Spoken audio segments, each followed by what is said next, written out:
She said, "I'm not cutting off my ex just because you're insecure." Fair point, I said. Accepted Singapore, the position I declined twice for her. She realized I was serious when she showed up at my apartment to work things out. The new tenant answered the door. Throwaway account, because this story got a bit too real, and I don't need the drama resurfacing in my professional circles. But if you're here for some relationship justice, buckle up. This is how my ex-fiancée Melissa basically handed me the keys to a better life on a silver platter of betrayal. AITA for finally putting myself first after years of being her safety net? Spoiler, I don't think so. Let me start from the beginning, because context matters, especially when you're talking about 18 months of engagement and a joint savings account with $52,000. I met Melissa about 3 years ago at our mutual friend Kevin Torres's housewarming in Denver. I was 31 then, hitting my stride as a senior project manager at Henderson Engineering, a mid-size firm that's been handling Colorado infrastructure projects for 15 years. She was this ambitious corporate communications specialist, 28, full of plans about climbing the corporate ladder while maintaining her authentic connections. We clicked instantly over bad karaoke and late-night talks about 5-year plans.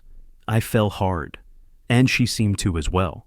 Early on, she told me about her ex, Noah. They dated for 2 years post-college, but it ended messy when his freelance videography career couldn't support basic stability.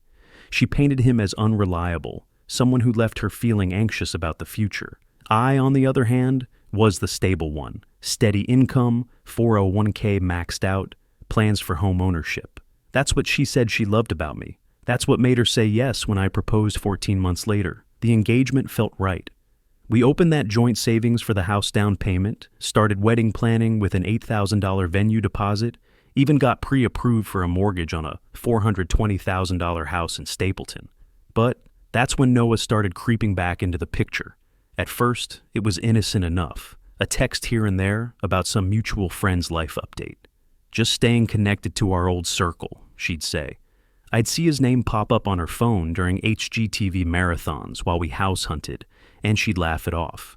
Noah's just sharing some funny video from a wedding shoot. No big deal. But it escalated. She'd like his Instagram posts, artsy shots from weddings he was filming, festival coverage that screamed, "Look at my creative life." I'd mention it casually, like, "Hey, it bothers me that you're still so engaged with your ex's content." Her response rolled in, fast and defensive. "Lucas, don't be so insecure. Noah's just a friend now. We have history, but that's it." History. That word started to grate on me like nails on a chalkboard. I'd overhear bits of their phone calls when she thought I was in the garage, her giggling at his stories, venting to him about work stress instead of me. One evening, after a long day reviewing construction timelines for Henderson's new light rail project, I found her scrolling through old photos on her phone. There was one of her and Noah at Red Rocks, arms around each other during some concert, looking carefree and young. When I asked why she still had those, she snapped. Memories aren't something you delete just because someone new comes along. God, why are you always so paranoid? I wasn't paranoid. I was committed, planning a future. And, yeah, maybe a little naive about what mature adult relationships look like. But I loved her, so I tried to trust. Meanwhile, my career was accelerating. About 18 months into our engagement, I got an offer that would change everything. Regional director position with Henderson's Singapore office, overseeing infrastructure projects across Southeast Asia. The package was impressive. $95,000 salary bump, full relocation support, housing allowance, the works.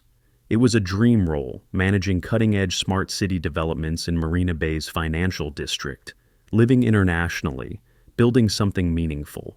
But Melissa was deep into wedding planning mode, and she freaked at the idea of postponing everything. "I can't uproot my life right now, Lucas. What about the venue deposit? Our families are expecting June, and Noah's finally getting his documentary project off the ground. He's been struggling, and I want to be supportive during this crucial time."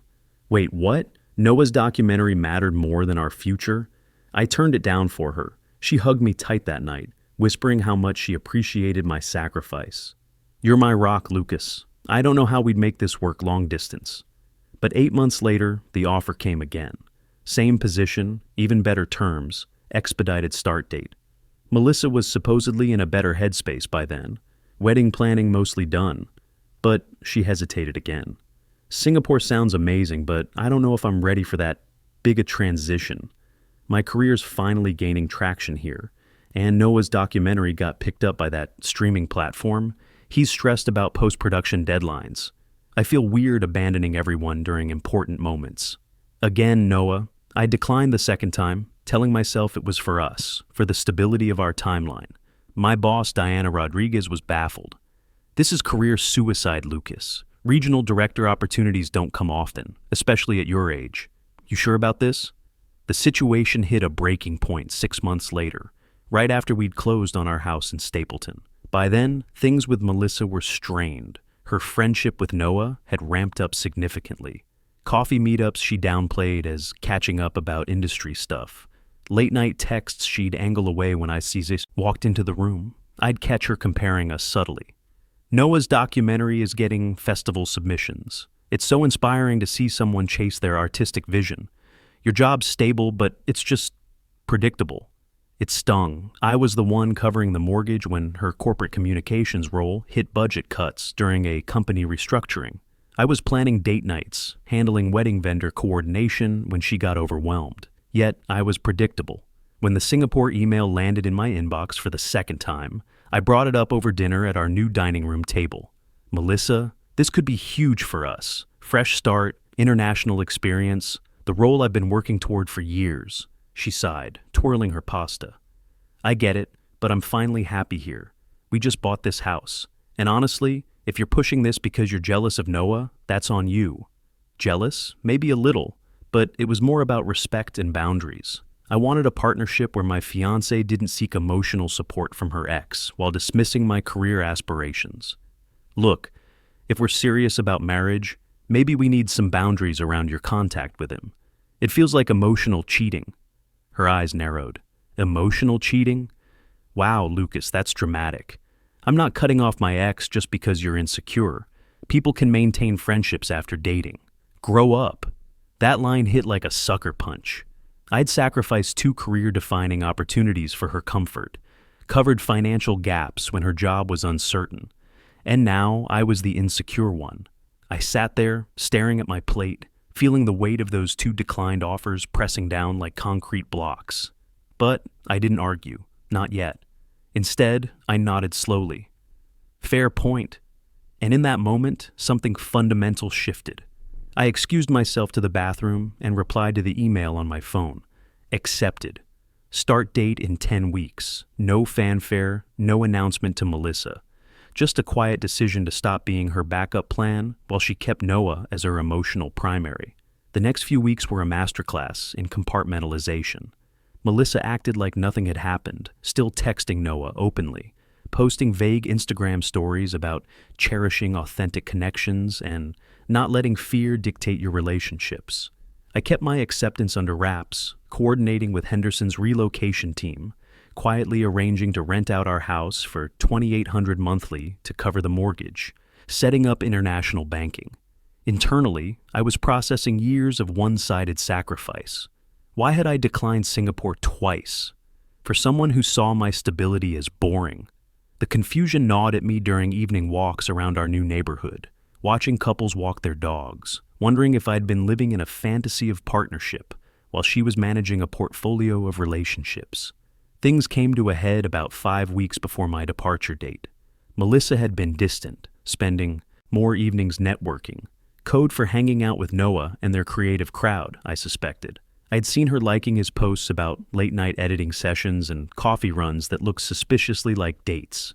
That evening, she came home from one of these sessions, a bit tipsy from wine, and dropped onto our new sectional with a heavy sigh. "We need to talk, Lucas."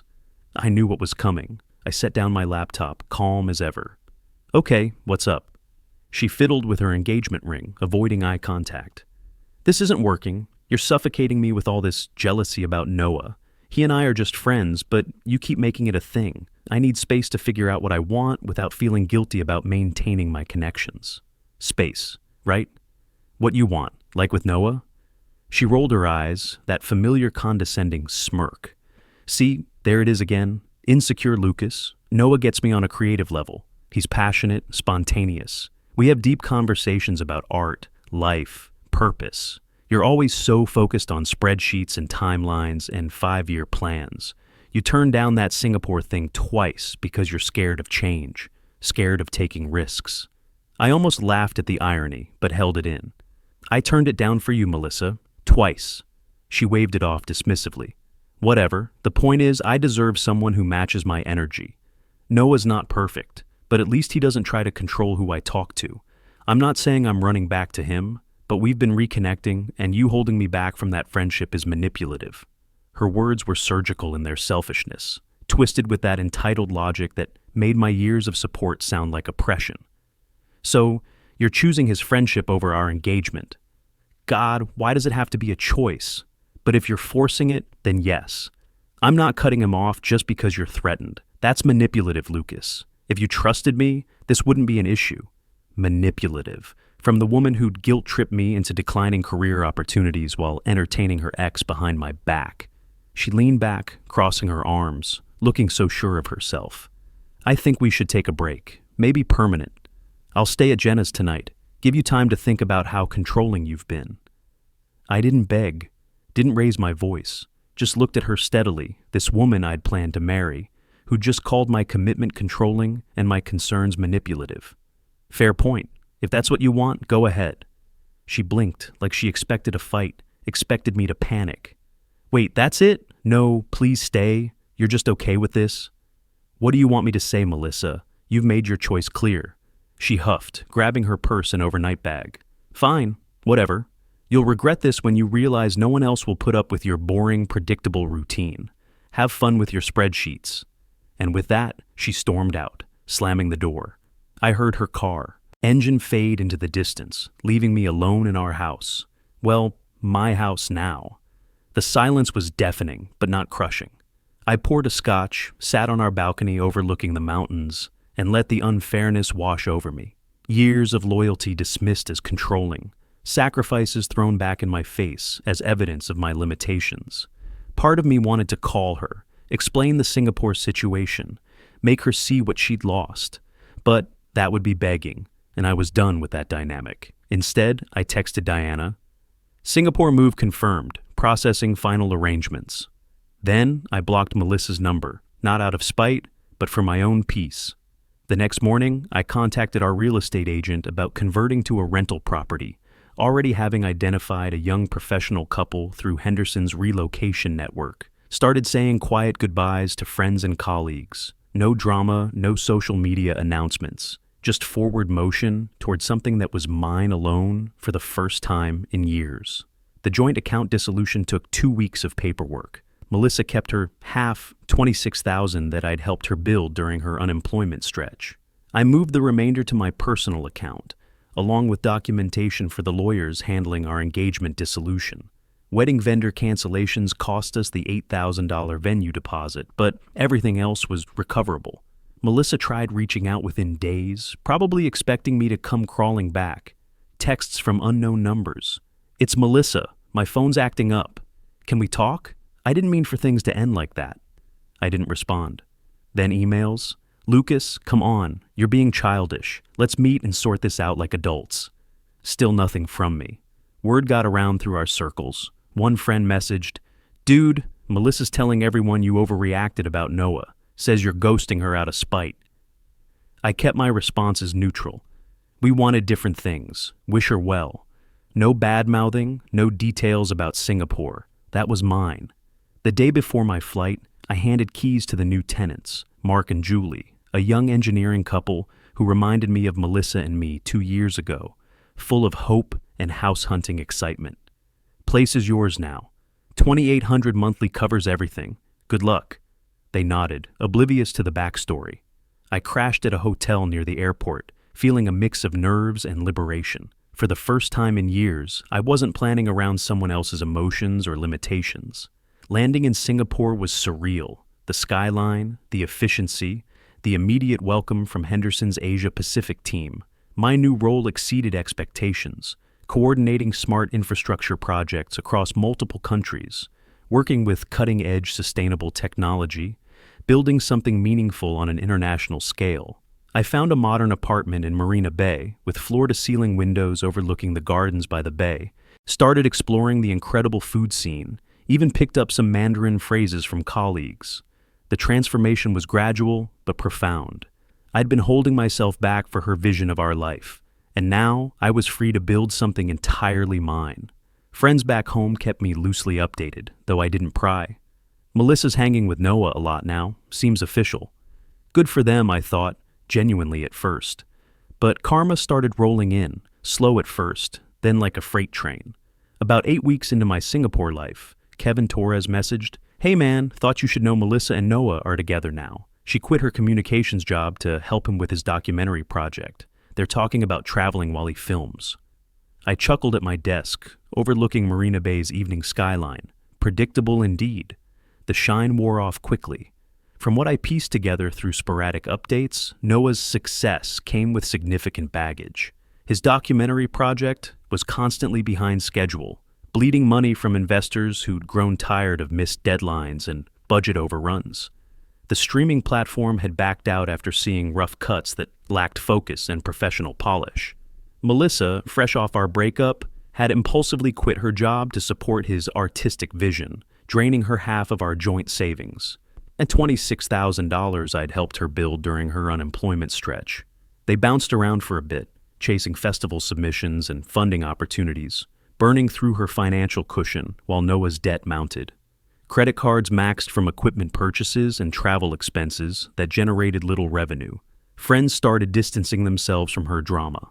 One mutual acquaintance mentioned overhearing her at a coffee shop, trash-talking our relationship to justify her choices.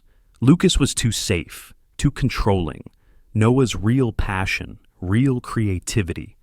Then the cracks showed. Noah apparently got volatile when money got tight. Arguments about priorities and responsibility echoing through their shared creative space. He'd flirt with other women at industry events right in front of her, claiming it was networking for collaboration opportunities. Sound familiar? One friend relayed, "Melissa's a mess. Noah bailed on her during some film festival in Austin, left her with the hotel bill and equipment rental costs, said he needed creative space. She had to ask her sister Jenna for money to get home. The irony was exquisite. She scrambled back to Denver, unemployed and nearly broke. Her corporate communications network had moved on. Burning bridges with a dramatic resignation tends to have consequences in professional circles. Companies want stability, especially in communications roles.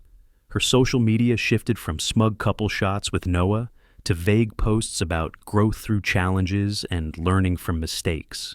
Meanwhile, I was thriving. Henderson promoted me to regional director, ahead of the standard 6-month evaluation period. I was traveling throughout Asia for projects, high-speed rail coordination in Malaysia, sustainable housing developments in Vietnam, smart city planning in Thailand's Eastern Economic Corridor.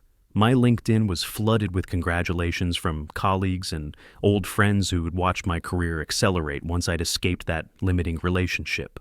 One update hit particularly hard for her, apparently. Diana Rodriguez mentioned my early promotion in a group video call that included several Denver-based project managers. The news filtered through our mutual professional network. A former Henderson colleague mentioned it in a group chat Melissa was still part of from her corporate communications days. Lucas Warren is crushing it in Singapore. Regional director already, leading infrastructure projects across 3 countries. Her response, complete radio silence. Then she left the chat entirely. I didn't gloat, didn't need to. Sitting in my apartment with a view of the Singapore Strait, hosting dinner parties with international colleagues from Australia, Germany, and Japan, I felt the complete reversal. Her downfall wasn't dramatic. It was realistic, earned from her choices. Broke, professionally isolated, romantically used and discarded. Meanwhile, I was building something meaningful, traveling the world, even casually dating again through expat professional networks. No serious attachments yet, but the freedom was intoxicating. Her attempts to reconnect started subtle, then snowballed into desperation. First, about 5 months post-move, a LinkedIn message slipped through since I hadn't blocked professional platforms. "Lucas, hey, heard you're the regional director now. That's incredible. Congrats, seriously. Look, I know things ended badly, but I miss our friendship. Noah was a mistake. He wasn't who I thought. Can we talk? Just as friends? I read it at a cafe in Chinatown, bustling street life around me, the smell of hawker center food mixing with tropical humidity. No sympathy stirred. She'd called me insecure for wanting boundaries. Yet here she was after her spontaneous adventure imploded. I archived it without responding. Next came texts from unknown numbers, probably burner phones. "It's Melissa. Please don't ignore me. I messed up big time." Noah turned out to be manipulative, controlling. He isolated me from everyone. "I see now how good you were to me." Escalation hit with voicemails that bypassed my blocked number. "Lucas, pick up. I'm sorry for everything. I was wrong, dismissive. You deserved better. Let's meet. I could visit Singapore. We had something real." One night, a longer message that revealed her desperation. "Why are you being so cold? I thought you were better than this. Noah left me broke and alone. My family's worried about me. At least respond so I know you're okay." Ah, the family guilt trip. That's when her enabler sister Jenna jumped in with a Facebook message. "Hey Lucas, Melissa's really struggling because of you. She made one mistake and you're ghosting like a coward. Be the bigger person and talk to her. She deserves closure." Then her mother called from a withheld number, voice dripping with manufactured guilt. "Lucas, honey, I know she hurt you, but family's family. Melissa's unraveling. Lost her job, no friends left. Be the bigger person. Come on for old time's sake." I didn't engage, blocked where I could, deleted the rest. But she escalated further. The angry phase kicked in after 2 weeks of silence. Another voicemail. "Fine, ignore me. But you're heartless, Lucas. I bet you're loving this. Me begging while you're off playing expat. Noah was right about one thing. You are boring and vindictive. How dare you just vanish like that?" Hypocrisy on full display, accusing me of what she'd done emotionally throughout our relationship. She even roped in mutual friends as messengers. Kevin Torres called one evening. "Dude, Melissa's harassing me to reach you. Says you owe her an explanation. Her sister's calling you names behind your back. This is getting messy." I kept my response measured. "Sorry you're caught up in this, Kevin. We wanted different things. That's all there is to it." Through it all, I stayed detached. The desperate texts turned increasingly frantic. "Please, Lucas, I need help. I'm in debt. Might lose my apartment. Remember when you covered my expenses during my rough patch? Just talk to me. 5 minutes. I'm drowning here." The power reversal was complete. The woman who'd smugly walked out, calling me predictable and controlling, was now powerless, grasping at ghosts of what she'd discarded. The final encounter came at an unexpected venue 9 months after my departure. Kevin Torres was having a housewarming party for his new place in Capitol Hill.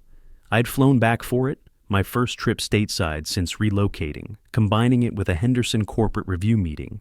Word had spread about my attendance through our old circle, though I'd kept the visit low-key. The event was in his renovated Victorian house, craft cocktails and conversations about career moves and Denver's real estate market. I was chatting with old colleagues and Henderson Denver staff, my suit sharp from Singapore tailoring, sharing stories of international infrastructure projects and the freedom of expat life. The contrast with my old self was stark, confident, globally minded, no longer confined by someone else's limitations. Then I spotted her. Melissa, looking disheveled in a wrinkled dress, eyes puffy like she'd been crying. Kevin must have invited her out of old loyalty or ignorance about our situation. She'd clearly been drinking, and the desperation was written across her face. She cornered me by the kitchen during cocktail hour, voice shaky but insistent. "Lucas, you're here. God, you look successful. International life suits you. We need to talk." I sipped my drink, calm as ever. No emotional pull whatsoever. "Melissa, this isn't the place." "Please," she begged, glancing around like she feared judgment from our mutual friends. I was wrong about everything. Noah was a disaster. He used me, cheated with some festival coordinator, left me financially ruined. My job hunt's going nowhere because my professional reputation is shot. Friends have distanced themselves after hearing what really happened with us. I see now, you were my stability, my future. I threw it away chasing excitement. Come back or let me visit Singapore. We can start over. I've learned from my mistakes. Her hypocrisy hung thick in the air. Now she wanted the safe, predictable life she'd mocked. I set my glass down, voice steady and detached, like closing a business deal. You said your piece, but that chapter's closed. I've built something meaningful here. New role, new life, new perspective. You're not part of it anymore. She teared up, anger flickering underneath the desperation. That's it? After everything we shared, you're just done? I'm begging, Lucas. My family thinks you're being cruel. Jenna says you're heartless for abandoning me when I needed support. Tell them I said hi, I replied flatly. No bite, just fact. But their opinions don't affect my life anymore. Neither do yours, honestly. I've moved forward, literally and figuratively. You chose your path when you called my boundaries controlling. You're irrelevant to my happiness now. She stared, finally grasping the complete reversal. Me, thriving. Her desperate. The roles entirely flipped. Other guests were starting to notice her breakdown against my quiet success. Kevin looked uncomfortable, realizing he'd created an awkward situation. She muttered something about regret and how I'd changed, then turned away, shoulders slumped in defeat. I rejoined the group, toasting Kevin's new place and sharing stories about Singapore's innovative urban planning. Free, evolved, her drama, a fading echo of a life I'd outgrown. Several people mentioned how much more confident and worldly I seemed, how the international experience had clearly been transformative. Back in Singapore, life continued its upward trajectory. Henderson offered me a 3-year extension with equity participation in the Asia-Pacific expansion. My projects were gaining international recognition. A sustainable housing development in Ho Chi Minh City won a regional innovation award. I was building a social circle of global professionals who matched my ambition and growth mindset.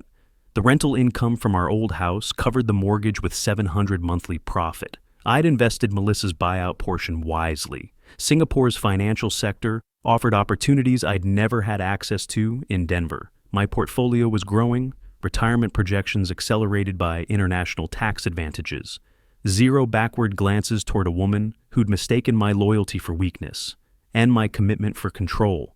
She'd taught me an invaluable lesson about recognizing manipulation disguised as emotional depth, about the difference between supporting someone and enabling their disrespect.